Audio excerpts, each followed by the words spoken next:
Hello, everybody, and welcome. As we are coming in, welcome. My name is Jada Shapiro. I'm the founder of Boober and excited to have today a wonderful person, Erica McAfee. Am I saying that right? Let me just make sure. Yes.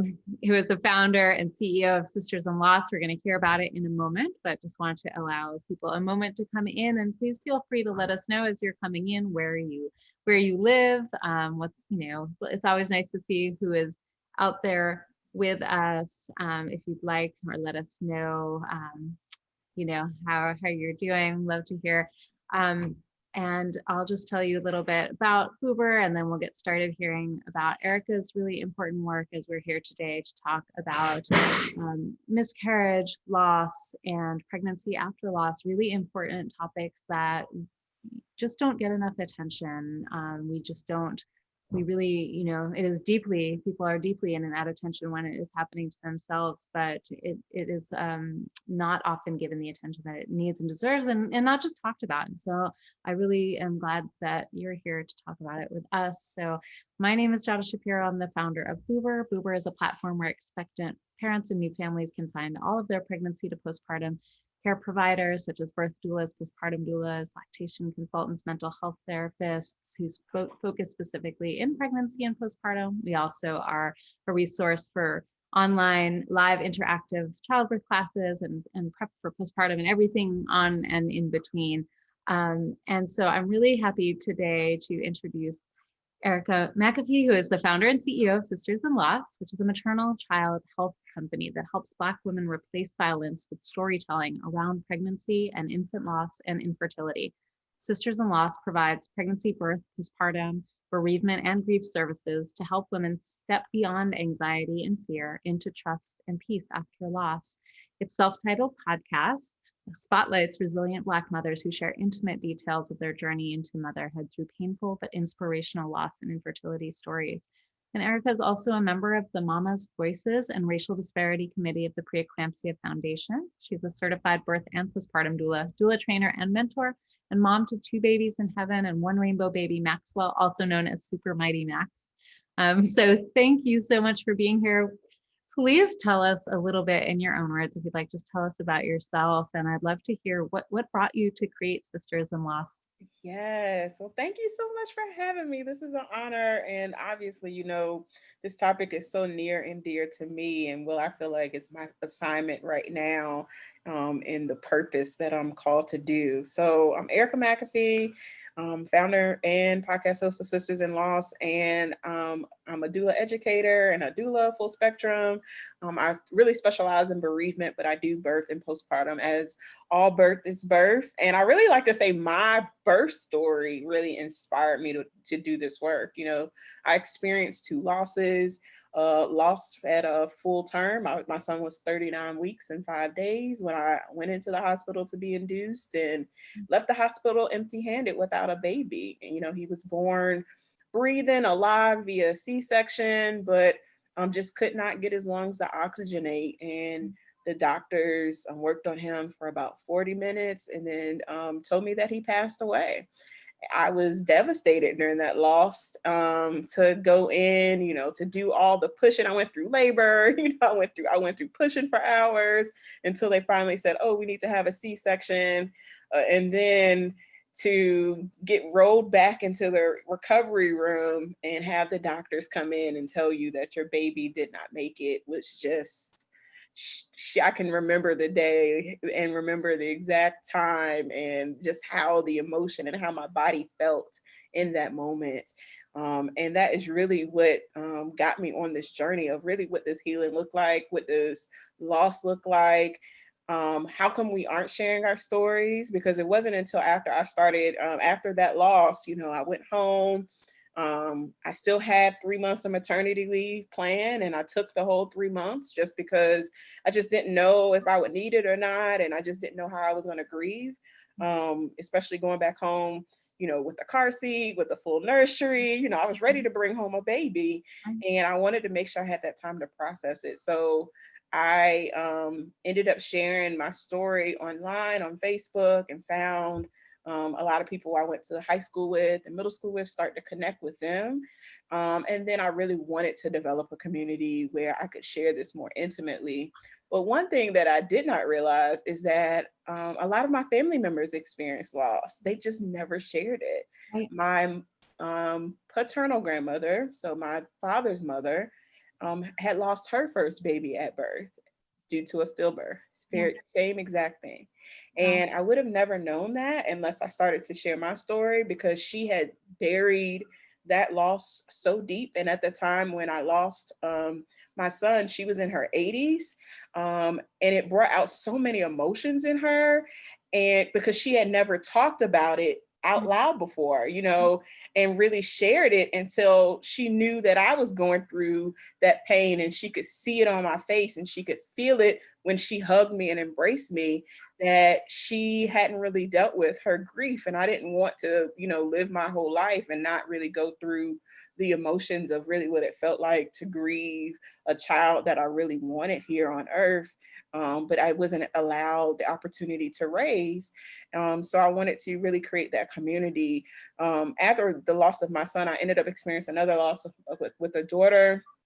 And then I had a very traumatic birth experience with my son, who we talked about Rainbow Baby Super Mighty Max. Yeah. And after that experience, I just knew it was time to really talk about what does grief and healing look like for us? How do we navigate it? The ups and downs as life continues to move on. And then how do we create a sense of community where women can come together, specifically Black women and women of color can come together and share our shared experiences culturally, how we grew up, how in our community we don't share a lot of it, we suppress it. And even amongst our families are passed down from generation to generation, mother to mother to mother, that a lot of the knowledge is not shared, or the common knowledge of things or practices that we all probably have is just not shared amongst us. So how could we have that sense of community? And that's really when Sisters in Loss was born. It was born really on a trip to Cuba. I went to Cuba right after the inauguration of the current president. We went in 2017, which is crazy. And during that trip in Cuba, I just felt called to do this work. I was just like, it's time. I'm in a better place in my healing. I have my rainbow baby here. He was about 3 years old at that time. And I was like, it's time for me to be able to find and create this community. And at the time I was listening to a lot of podcasts. So I was like, I would love to have a podcast where I can share these stories in this medium and give people some hope on their journey, no matter where they are, because we're all in different parts of our healing journey. So that's how Sisters in Loss was born. It was my story, my personal story, and my story continuing, going through and battling infertility, and just sharing more about my own personal journey is what continues to inspire me to continue to share these stories, because stories are just so powerful. They are so powerful. And I know you really, came to this place to use the storytelling specifically, like really saying, I listened to your first podcast, in preparing to really just go back and kind of I wanted to hear your story as you told it. And anybody listening here, I highly recommend going to Sisters in Loss and visiting the website, and I'll put it in the chat in a bit, and just really, listening to the stories, because you're just talking to us, and you're just telling us, really what you went through, as you just shared, but a longer version of the experiences. And I really appreciated that you talked about the intense levels of emotion, and like you talked about the rate. There was anger and frustration and disappointment and so many more things. And I guess one of the things that I would love for you to talk about with our community here is a little bit about those swings of emotion that I think there's not a lot of place for us to grieve at all in our culture. I know that, when I was pregnant, I lost my best friend, and I remember being like, I better just not cry about it, and really barely tell anybody. I probably still not fully processed, because I held in so much thinking that I was going to hurt my baby, by by crying or grieving or being angry or all of those things. And it's something like I would love for you to share with us, like what happens when we don't let the emotions out, and how have you found that space to let people get to those emotions? Absolutely. I think that when we don't allow ourselves to process grief as it comes, is that it will show up some other time down the line in some other sort of trauma. So, a great example of someone collectively who has recently grieved out loud for us and the backlash that she received is Chrissy Teigen. Yes. Chrissy, back in October of 2020, lost her son due to preterm labor, preterm birth. I think she ended up having some cervical issues. And she was about 5 months pregnant during her pregnancy when she lost him. And she was going through the pregnancy with us. She took us on her journey through her pregnancy. It was a miracle baby. Her and her husband, John Legend, had 2 IVF journeys prior to that. So this was just a surprise baby. They didn't have to do any IVF treatment. So they were just thankful for their miracle. So she was really celebrating and showing us exactly her life journey up until then. And then when she went into the hospital and had the baby and then started to share the pictures of exactly what occurred during her whole delivery of this baby and losing this baby, because it's still a birth, Yeah. that people just did not want to see her in that light. They were so used to seeing Chrissy be in a happy place, Yeah. sharing her behind the scenes of what's going on with her and John, her cooking, testing different products, being a model, being the super mom that she is. But when she started to share that dark side of grief, losing a baby and showing it on social media, the backlash was that people just are uncomfortable with people showing people grieving. They didn't want her to show that side of her, or they just didn't want to see pictures of her holding her baby, even though her baby may have been passed on. So she received a lot of backlash for it, and I think that was just because we as a collective just don't know how to grieve or how to support people who are outwardly grieving. And for her to be able to do that so graciously, so honestly, so Yeah. transparently for us, allow people who have gone through any type of grief or loss to really break down those barriers, to break down any shame that was there. But it also allowed her individually to process that grief. And this is the way she outwardly processed it versus it keeping it in. She wanted to show others, this is exactly how I'm grieving, even though I don't really have all the answers, but these are some pictures to honor this child that God gave me miraculously. And I want to honor them, and I want to honor this moment, because this moment I'm not going to get back. I want to be able to capture the pictures and everything around that. So for her, and then even a few months later, she came back and just talked about just really how she's processing this loss through the holidays and then into the new year. And I think that she is a great example of showing us how to grieve out loud and to be okay and to be honest, to say, hey, I'm not having a good day. I took time off of social media to collect my feelings, to grieve, to write, to journal, to spend time with people. And then I'm going to get back to, the things that bring me joy. But when I do have moments that I'm going through, that full cycle of grief where I'm angry, I'm frustrated, I'm challenging it, I'm questioning it, I am okay to do that. And it comes up. But then once those moments fleet, I go back to trying to find those things that bring me joy and move forward little by little by little. So I would say overall is that as we grieve, if we compartmentalize our grief and we hold it in, that it is going to show up and show out in some other way. So one thing that we should do when we have those moments that come up, especially, I want to say the holidays are typically hard for everyone when it comes to grief, along with just the fact that, it's the winter time, you have some people who have some anxiety and depression during the winter months when it's colder and darker early. Yeah. And that in of itself may play a role into how we process things. But if we don't acknowledge it or don't understand that hey, I may not be feeling my best at this moment, and don't really call the feelings what they are, or are not able to articulate it, that we really try to seek help in order to articulate exactly what we're feeling so that we can get it out some way, somehow. Um, and if you don't get it out, it can show up in other health issues down the line, where, you know, in the Black community, it can show up as high blood pressure and heart disease and heart failure and other issues, you know, issues with your stomach and ulcers. And it just can show up in different ways if you continue to compartmentalize any trauma that you have that goes on in your life when it comes, and including grief as a part of that trauma. So Yeah. you have to process it, and you have to get it out.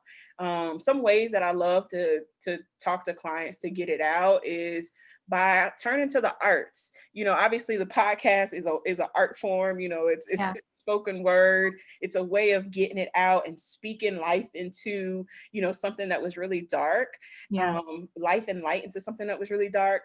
But, you know, sometimes you may, you know, during the summertime may want to garden, or you may want to take up painting, or you may want to do something with your hands and be crafty around your home, to find joy and find a new hobby that you can really outwardly express your grief in, and focus and find joy into something new. But you have to get it out. You don't get it out, it's going to take you out. That is the best Yeah. way to say it. That's a great way to say it. And kind of leading right out of that, I know I saw, you know, on your website, you're just like, counseling is one of the steps that you recommend. Like, can you talk to us a little bit about that, especially for people who have never sought counseling before, if they were to experience a miscarriage or loss? Like, how critical is getting support on a professional level? It's extremely critical, especially when you are, you know, when you're in your bubble and you are processing it by yourself.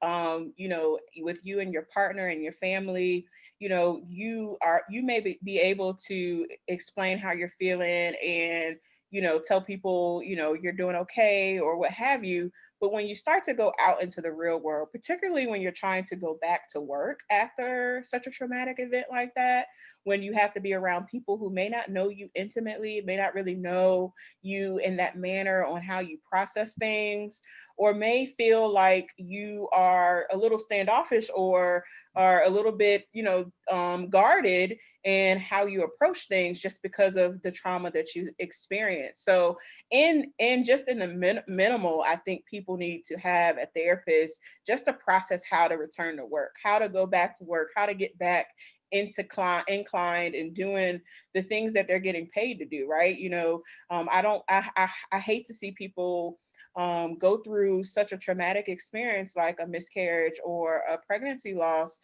and go back to work and just aren't doing well at work, because of that trauma that experience, where it results in them losing their jobs, when they could have processed it prior to returning to work with the therapist. And the therapist could walk them through steps on how to navigate really returning to work, approaching the conversation with coworkers or their supervisor, and then navigating that journey, even though it may be hidden to other people that work around them, but they'll be able to easily navigate that journey, and it'd be more succinct on how they navigate future pregnancies or future, you know, situations that they have come up in the workplace. Yeah. And then obviously, I think that therapists are extremely important into learning how to communicate with your partner when it comes to grieving as a whole. Everyone grieves differently, everyone processes trauma differently. So having a therapist that can help navigate you on techniques, tools, and ways to express yourself and your feelings to your partner is critical to moving forward with your relationship. And I'm trying to make it simple, because it's really that simple, because any type of loss can shake a relationship or partnership. And if you all are not on the same pages on how you both communicate, that can collide at times and push you all apart versus bringing you together, because it's a shared experience. Even though, you know, as the woman, as the mother, you may experience it all, but it's still a shared experience with your partner. So I definitely recommend therapy for continuing on, and just to make sure that you and your partner are communicating the right way. And then therapy is just important overall. People don't realize how much trauma they may have experienced in their childhood that may manifest in their adult life, until they go to therapy. And Absolutely. you can have the most perfect family, the most perfect upbringing, but there still could be some underlying things that happen during your upbringing that has made you into the woman or man that you are. And therapy allows you the opportunity to revisit that and revisit, you know, those pain points that may have been in your past, that can help you rectify and understand and justify some of the things that you do now as an adult, some of the decisions that you've made, and then what you can do to kind of rewrite your story as an adult, especially if you had a very trauma-filled childhood. So I think that therapy is the key to everything. Me too. I mean, 100%. But especially when you're going through grief, when you're going through loss, when you're going through infertility, you need to have a third party person there that's non-biased, within you and your partner, that you all can go to and really share intimately with, and be vulnerable to as you navigate that process. Because as much as we love having friends and best friends and sisters and brothers and aunties and uncles that we can go talk to, having someone else who really is just non-biased, they're just there to help guide you through it, is only going to continue to help you on your journey. So I like to say, for folks who are kind of off-putting about therapists are just like dating. You got to date around until you find someone who really fits with you. And once you find that fit, you keep on with that therapist, because you're not going to always find a therapist that clicks with you. Right. But more specifically, therapists specialize in multiple things, just like doctors do. So find a doctor who specializes, or a therapist who specializes in grief, who specializes in infertility or loss, and then does couples therapy if you want to go to therapy as a couple. Yeah. Thank you. And agree 100%. And I mean, I wish I'd found therapy much earlier in my life. It has truly shifted the way I exist in the world. And so I'm a big fan to all people. And a lot of times, even, you know, our people coming to childbirth classes, a lot of times I'm like, you know, it would be better? A therapist. Actually, it's, you know, because so much of why we even go to class or talks might be because we have all this underlying anxiety that we're carrying in our life, or other types of concern or trauma. And it starts to get broken down. So thank you for that. You know, I wanted to ask you, in your perspective, I think people struggle so much when they have a friend or family member who is pregnant and experiences miscarriage or a later term or full term loss. What are the people really struggle with what to say to that person? And I'm sure you've been asked this a million times, but if you could talk through a little bit, what are the most supportive things that one can say, and what are the most harmful things we can say or do to that friend who's going through loss? Yes. So this is so, people say things, just what comes to their mind. It may be very cliche, and they're just trying to add filler words to fill up the void or the awkwardness in the air. So I always tell people is to, you know, don't take what people say to heart, because obviously they've never experienced this, so they don't really know what to say. Right. But I've heard people say, you know, things to the effect that, you know, you're going to get more kids, you know, God's going to bless you with more children. Don't worry, you're young. To crazy things like, you know, he's going to give you, you know, God's going to bless you with double portion of children versus your loss. Or, you know, for some of the folks who have experienced multiple losses, you know, or going through IVF treatments, and they're saying, you know, why, you know, I've heard people say that they, you know, you shouldn't go through that kind of stuff. Like, you know, It's only going to be harmful to your body. You know, why are you doing all this work? Why are you spending all this money to try to have a child? So they are very harmful things that people can say. And the things that cut deep are typically from family and friends, right? The folks who know you personally, more intimately. And I think that I always tell clients to take it with a grain of salt. They don't know your struggle. They don't really know what you're going through. And as much as hurtful as some of the things that they may say out their mouths, if you are confident enough, you can address it right then. You can say, hey, this hurt me. And if you're not confident enough, that you may need to address it in therapy. And then at some point go back and address the person who may have said something that was hurtful to you, because at the time they may not have known. So some things that I would recommend for people to say to individuals who have experienced loss or infertility is just to ask them how they're doing. Right. And it may seem simple, but it really is, because that conversation, just those asking people really how are they doing, can lead to them taking down the defenses, letting their guard down, and just being open and honest about what they're going through. Because so many people really suffer in silence and really don't tell their friends or family members what they're going through, just out of fear of judgment and ridicule. So sometimes it's just as simple as just say, hey, how are you doing? How are you feeling? And then really showing up for them when they need you. So if you know you've had a friend or a family member or a close associate that has experienced a loss, it's showing up for them in a way that you typically normally wouldn't do. Like actually, helping them out around the house, showing up with groceries or showing up with a meal prepared, or just going out your way to do those small things that you just think are little and people aren't really paying attention to, but they add up, by going over and doing someone's laundry when they just may have had a miscarriage in their bathroom.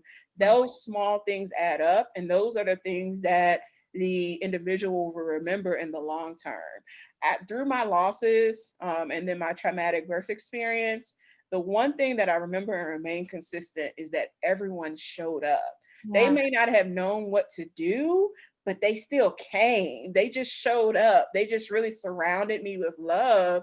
And I look back on those experiences and I just remember that I had so many people surrounding me just to make sure they're looking at me and making sure I'm okay. And they may not have had anything to say, but they just sat there. I really got that from your story. And just showed up. And I think that, obviously right now through COVID, it's very difficult to do that, but it still is you still could do the same thing. You can send DoorDash, you can send Prime Now. There's so many ways that you can show up for people in that manner, monetarily, but also emotionally, having the conversations on Zoom or on FaceTime or what have you, and looking at people in the face and just showing up, and just even watching a movie with them on FaceTime, just so you can have that FaceTime and face-to-face interaction with them, and being near them. So I think that is a portion of it. And then something else that I would tell people to say is just really just to tell people that you're sorry. And just say, those are the simple things you could say is that I'm sorry for your loss, but if you are going to reach out and say, hey, how can I help you, that you really show up and actually do something. Don't just say it as a cliche word, or that I'm praying for you, or that you're in my thoughts, but you really do put them in your thoughts and your prayers as they navigate this new journey. But the biggest thing is really just to be there. I think we know after this last year that we've been through, the importance of community, the importance of being surrounded by people we love, and really truly loving on people, and not having that for some people really is breaking people, because they can't have that sense of community. We can't go out and just give our family members hugs and love them the way we should. And that's truly what people need in those times. They just need that extra love, the extra hugs, the extra attention, to make people know that they are there for them and they're going to support them through this. And it's not just when it happens too, right? It is ultimately as the time goes on, because, when it comes to loss, yes, you may have a lot of people surrounding you at the beginning, But, you know, a month later, you still need that same support. 2 months later, as you're getting back into the midst of life, you still need that same love and support. So don't forget your loved ones as they are navigating life and getting back to some sense of normalcy after their loss. Totally. But so what would you say to that person who though wants to reach out and knows this happened, but is really scared to, you hear people talk about like, scared to remind them, scared to bring it up, scared to acknowledge it. Like it seems, you know, like we can really suffer in the lack of acknowledgement. I think like when I heard you in your story talk about like, I wanted somebody on Mother's Day to say, Happy Mother's Day to me. Like I'm a mother, I gave birth, I have that baby, whether they're with me physically right here or wherever they may be, like, you know, and I think that's something that people are so afraid to acknowledge, right? So what would you say to that person who's very hesitant, but is maybe close to a person? Yeah, I would just approach it gently, you know, with some gentle firmness. And I would really ask them, just start a conversation with them as you normally would. And just really ask them, bring it up in conversation and be gentle about it. Yeah. Because you just never know where their mind is at that point in time.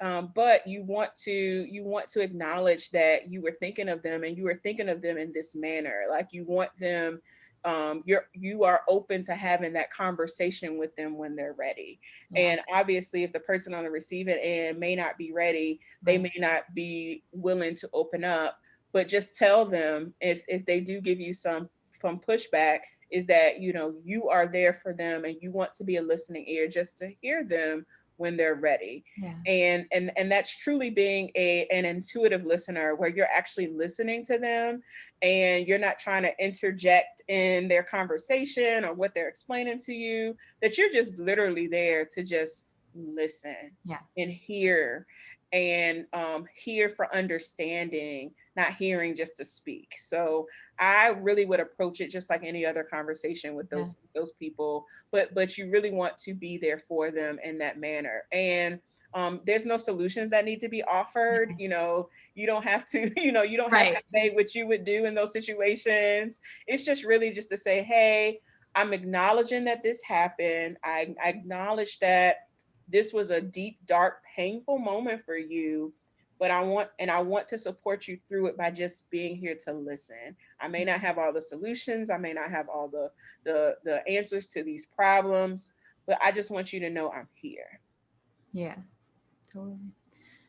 So I would love to ask you a little bit about the kind of the important rituals that people can use, you know, potentially in the moment, having a miscarriage or loss. You know, I know historically, I'm glad you brought up your grandmother. I think because I got so into birth, I was, you know, talking with my grandmother about her experiences, and it turned out that I found out she had lost a baby, given birth to a baby who was born and then died within 2 days.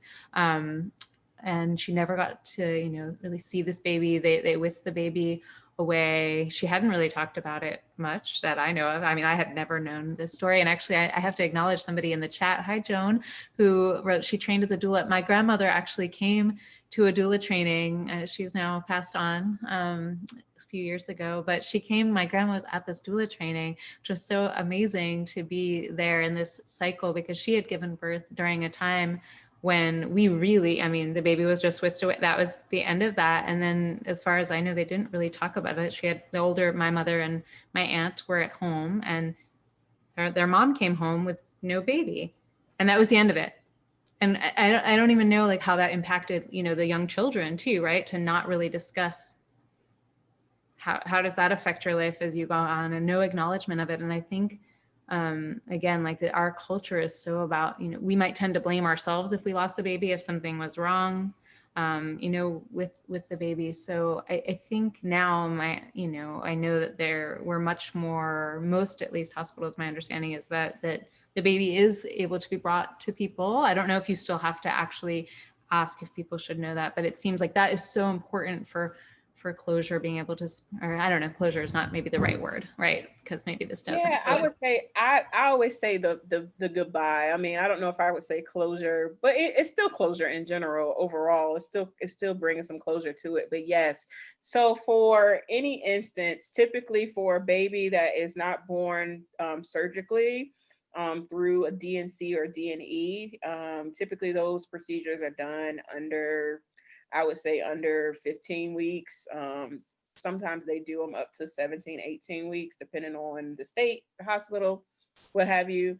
That doctors, if you go into preterm labor, that they recommend you birthing the baby vaginally. So even the baby that's small is still going to come out vaginally.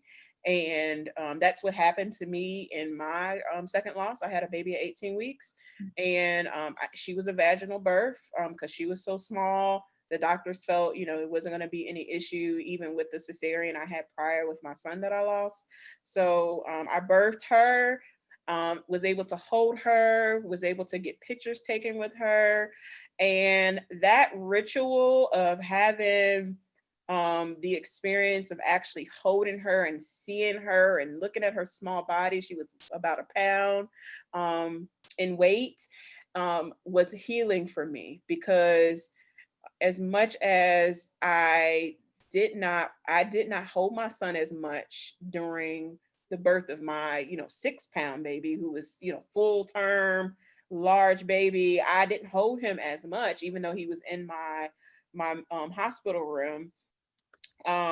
But thank God for the nursing staff who had a protocol and procedure on what to do when a baby passes on, because they used that same protocol for my daughter, where they called now and lay me down to sleep. They had pictures taken of the baby. They did feet molds and handprints and footprints, and gave me locks of hair. And I mean, I just have all these little intricate memories that a lot of people normally don't receive, that makes my experience, makes me want to, empowers me really to go out and have that experience with other mothers, so that they can understand, especially if they're going through a loss and they actually can physically hold their baby, that they get that same A plus treatment, where they can create those memories. They can have the babies in there in the rooms, and it can preserve the bodies before they actually have to turn the bodies back over,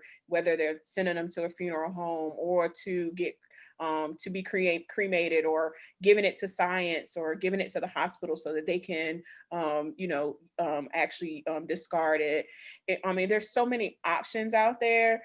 And one thing to note as well when it comes to baby loss in general is that a lot of funeral homes do a lot of the loss for babies, infants under 1 year old, pro bono, for free. So for some of the local funeral homes, they may cremate for free, they may bury for free, and if they don't bury for free, they may provide the funeral memorial service for free, and you just pay for the burial plot or what have you. So there's a lot of organizations that are out there that do that kind of stuff. And then there's also a lot of organizations that are providing actual carts or cots that are in the hospital that can preserve the life of a baby. They are, in the US, they're called cuddle cots, or cuddle cots. In Europe, they're called cuddle cots. In the US, they're called carrying cradles. Okay. They're the same thing. It's just different brands, but the same exact thing. Essentially, it is a bassinet that's made to preserve the life of an infant. Typically, like I said, any babies who are born, outside of the medical procedures, vaginally, they can be placed into these cots, and their bodies can be preserved, so that the clients and the parents and the family members can see and spend more time with the baby before they have to say goodbye. Yeah. And those cuddle cots and carrying cradles are popping up all over the US. And at least one hospital, at least one labor and delivery unit may have it in the hospital, where they can have the opportunity to create those memories, to do those rituals, whether it's having a baptism or, you know, a dedication, or, you know, taking those extra pictures, dressing up the baby.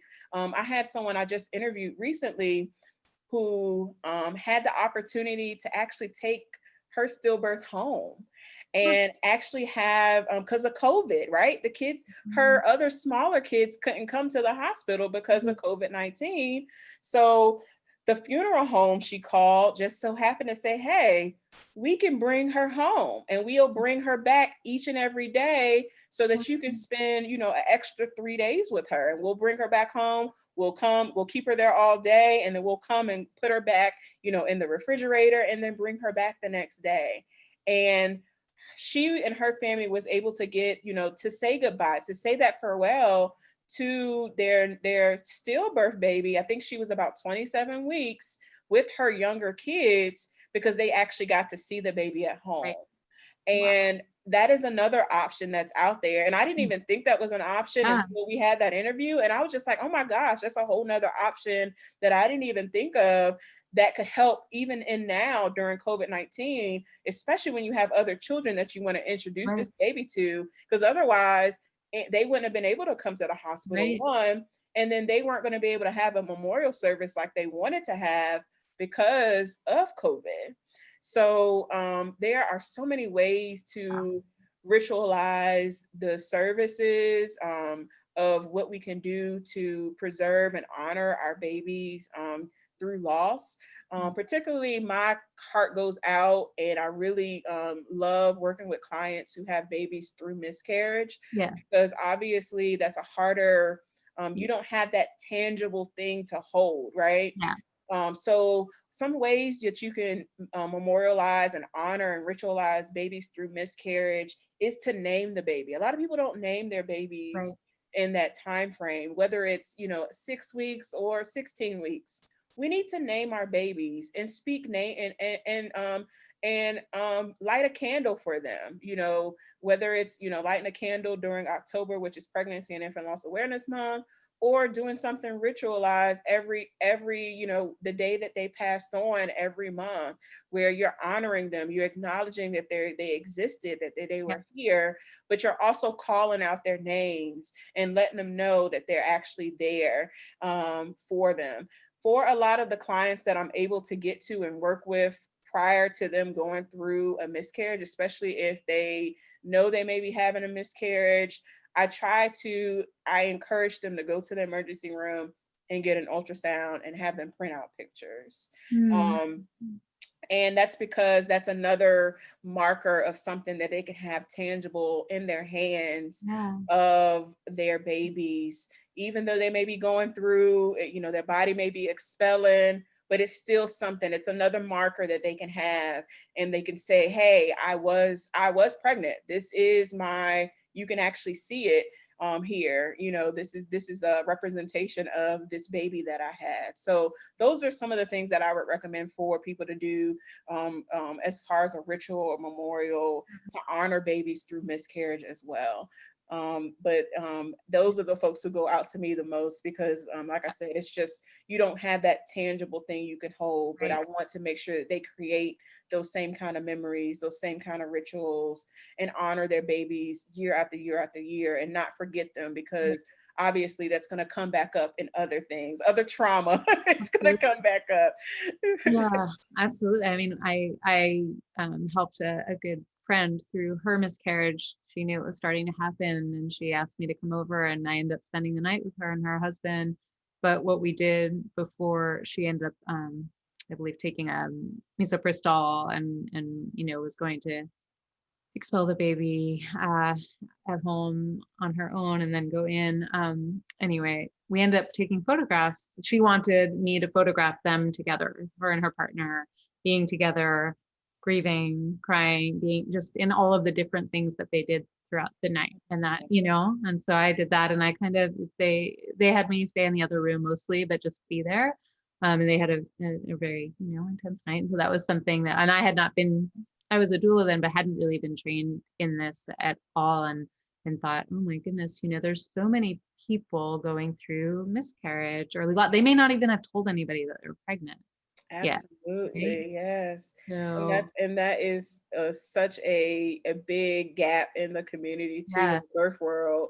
And it's the reason why I really got into doing a lot of bereavement work, yeah, because I was getting a lot of calls 2 summers ago from other doulas saying, "Hey, I need your help. My client is going through this miscarriage. She's in the hospital right now. Can you meet me at the hospital to help guide her through this?" yeah, So I understand that that is a gap that a lot of people may not know how to support clients through it, but I really want to help people through yeah, that portion of it, because we do have to welcome these babies in. We have to say yeah, goodbye, but we have to create those memories that are life lasting and yeah. long term. I mean, those are the only memories that they're going to have. So we have to create them in time. And I think even, acknowledging and talking about, you see it on the internet, if you do search miscarriage, you see a lot of people holding their very small blood Mhm. tissue. Sometimes it looks like a baby, sometimes it doesn't, but that you can see how important it is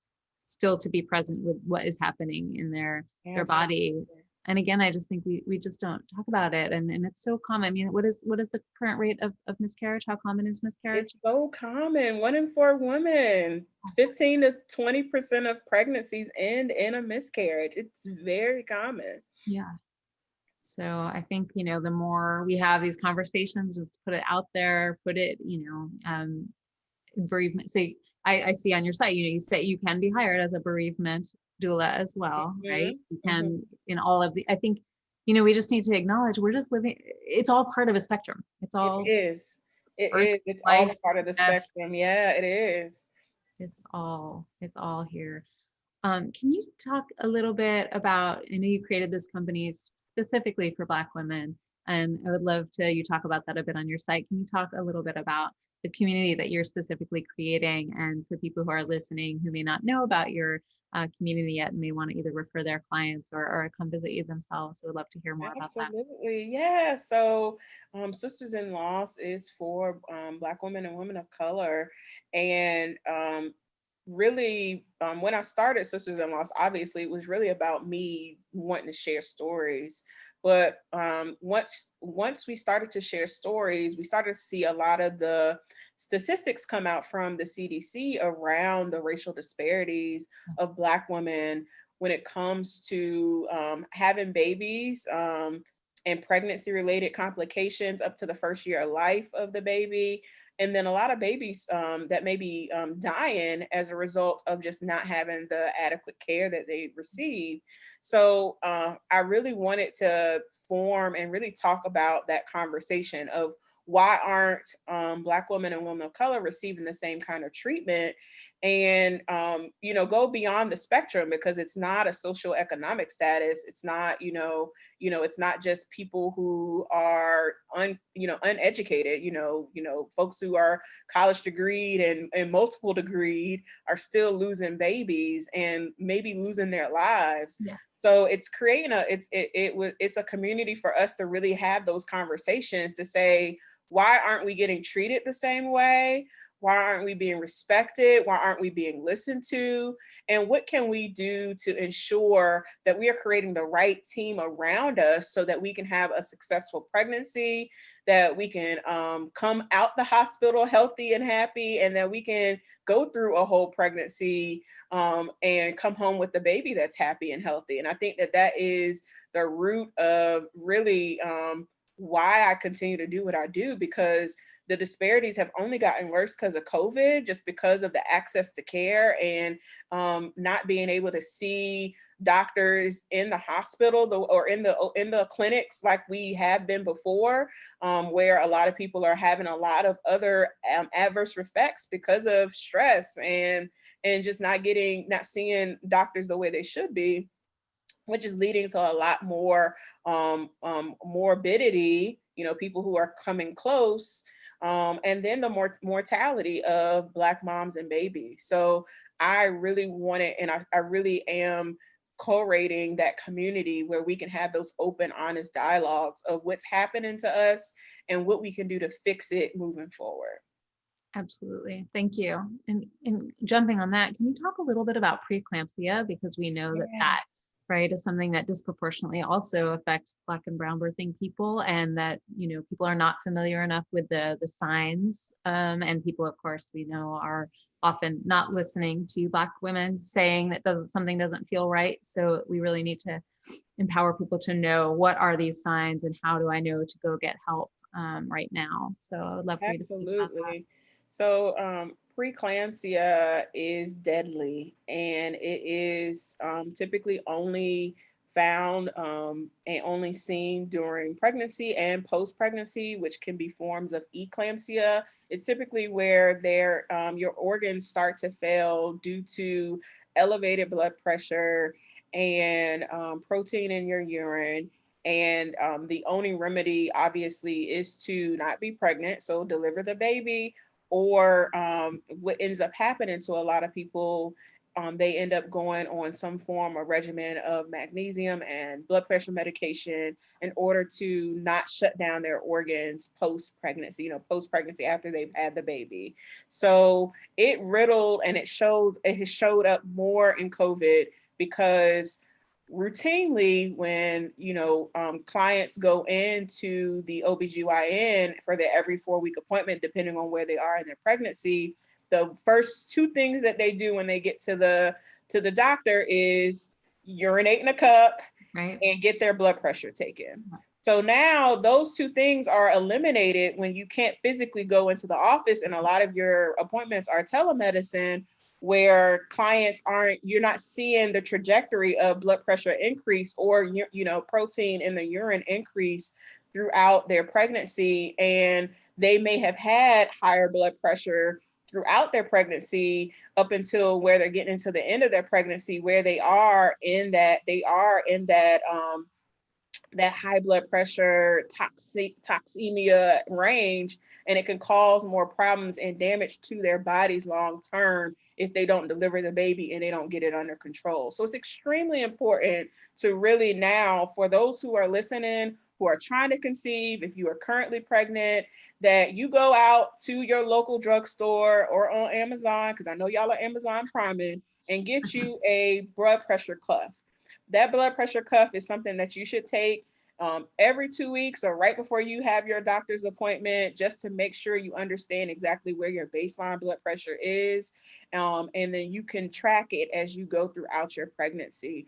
And when you start to see it elevate due to stressors that may be around you, that you really talk and have that conversation with your OBGYN on what things that you can be doing to decrease your stress, decrease what's going on around you, so you can make sure that your blood pressure stays at a consistent rate. And if it does go up, that it's definitely something that you need to seek attention immediately, because we don't want to lose you because you have higher blood pressure than normal.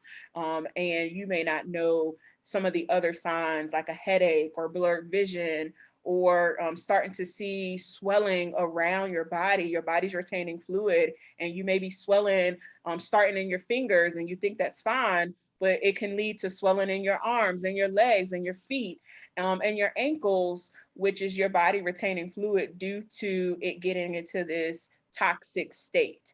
And you want to make sure that you understand all of those signs as you navigate through pregnancy, especially in COVID. I think COVID has heightened the preeclampsia and eclampsia that has happened to a lot of clients. And I've had 3 clients who've had perfect pregnancies, perfect deliveries, and then 2 weeks after they've gone home, eclampsia just rears its leg, blood pressure through the roof, blurred vision, dizziness, falling out. So I think you just never know the situation. And you want to make sure that you understand what those signs are, as I just kind of ran through them, to make sure that you are safe and that your baby's safe during pregnancy and in your postpartum period. Yeah, thank you so much for going through that. And so important, because it really does very commonly come up after you have the baby, and not enough people are talking about that. So thank you for really sifting that out. I would love to, as we kind of finish up although I feel like I could talk to you for hours, and really, really appreciate this conversation. I would love for you to talk about, when somebody does become pregnant after experiencing loss or miscarriage, that comes with a whole host of feelings. And I think that the pregnancy can be really approached in a different way than maybe somebody who is a first time pregnant person, right? And I would love for you just to talk a little bit about that. I know I've seen in clients of mine as a doula who have lost babies before, they may actually really want an induction. If they lost the baby at 39 weeks, they may want to be induced right when they're full term, which is interesting because their doula or, other people may actually not get it if they haven't been trained in why somebody would want that. So I would love for you to expand a little bit about pregnancy after loss, what that can look like for people. Yes, pregnancy after loss results in a lot of anxiety, a lot of worry, a lot of fear, all the way through pregnancy. As much as people like to think, oh, we're gonna get past the point where I've had my prior loss and I'll be fine. No, typically you're gonna be anxious, worried, and fearful throughout the entire pregnancy. So couple with that, with what's going on with a global pandemic we're in, the heightened sense of anxiety that a lot of pregnant women are experiencing right now is elevated. And helping to navigate clients through what pregnancy after loss looks like is really based on their comfort level.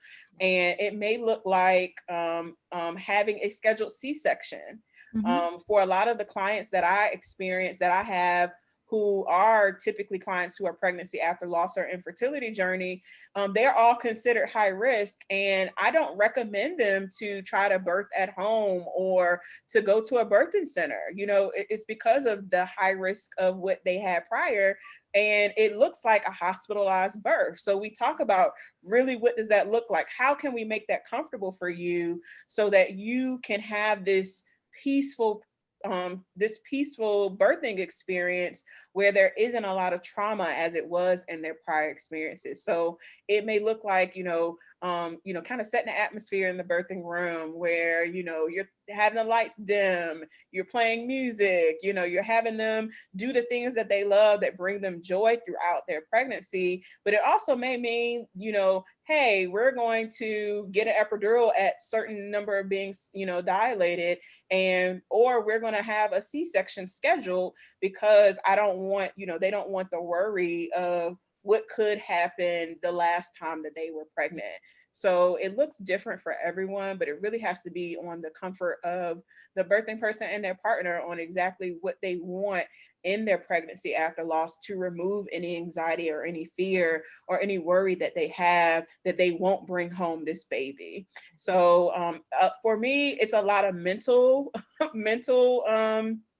coaching with a lot of my clients is to really get them to the mental space where they're celebrating every milestone that they get to. So we do celebratory things. I have them write out, okay, you want to get to 40 weeks or you want to get to this 37-week C-section. All right, so let's talk about how we're going to celebrate this entire pregnancy, right? Have you gone out and purchased something for the baby? What are you going to do when you get to 24 weeks and you're viable? That's another celebration that we should have. What are you going to do when you get to 30 weeks? All right, baby is, the lungs are developed, the baby, granted, it needs a little bit more baking to do, but what are we going to do when we celebrate those moments and those milestones throughout the pregnancy?